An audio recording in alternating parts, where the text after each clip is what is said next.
single feeling, guilty, anxiety. I can identify with all the feelings, even though it hasn't manifested in excess and overweight.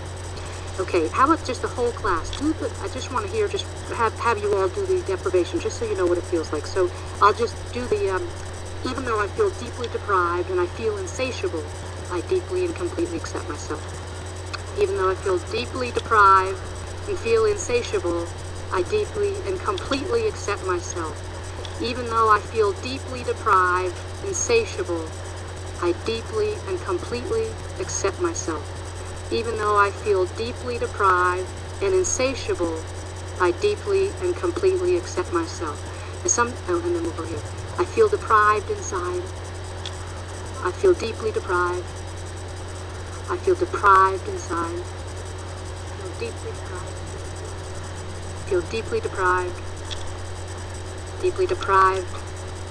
And deeply deprived. Now sometimes just doing that in the beginning, I do that in the beginning of my classes. Sometimes people will say, how did you know that that's the key? Well, I didn't know, but they just have them do that. Have your classes, those of you who are starting to do classes, and see what pops up. And it surprises people. Even sometimes if that word or that emotion doesn't hit when I'm talking about it, once they do the tapping, like Gary says, even if it's not your issue, keep tapping and something will pop up. People will say, whoa, I didn't expect that, and something will come up. The primary psychological reversals, we'll get back to these as we are doing demonstrations and having you all see what pops out. What seems to, again, come front and center is safety. I don't feel safe to lose the weight. It's not safe for me to lose the weight. It's not safe for other people if I lose the weight. Family issues here are very important, or peers. People will say, well, my 4 friends and I go out to lunch every Friday. We're all a little bit overweight. And if I started going on a diet or working this program and started to lose, they'd be irritated with me. Be surprised how many people get irritated or envious and try to sabotage them as they're making some progress. So that's again the upside and downside. What's the worst that could happen if you actually lost the weight? Well, I'd lose my peer group. I mean, that happens in sports performance. I work with golfers, and I said to a guy who was an excellent golfer, I said, what would happen if you got even better? He said, you don't know? I said, well, what would happen to you? And he said, the guys would tell me, my foursome would tell me that I'm completely over-serious, too competitive, and I'd have to leave their foursome and move on. And that was too threatening for him. The same with smoking, all the addictions, all the problems come into play there. The identity issues are very important. Who will I be without the weight?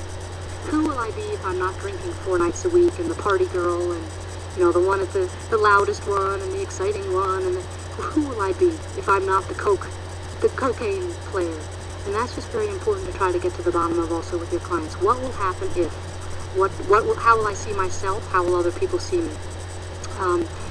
And then when I'm talking about the limiting beliefs, we're going to do a demonstration up here about the limiting beliefs that block your success.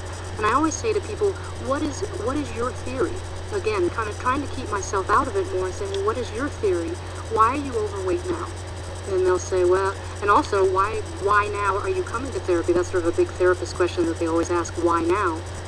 People have been alcoholic for 20 years, lost 3 jobs, 2 wives, had a car accident, but they come in on Thursday, March 15th. Why now? And it's very important to get that, what put them over the edge? Question is always, what brings you to treatment? And it just, you get, again, tease out, you get a little more information. When I was at Freedom Institute and we had those questions on the form, one of my clients, you have to be careful how you ask it. The question was, what brings you to Freedom Institute? And one of my clients wrote, the Midtown bus. So make sure you're clear when you're asking the questions. So this list of limiting beliefs, go over them yourself and watch. Here's one. Even though I'm overweight because of my metabolism. No, you're not.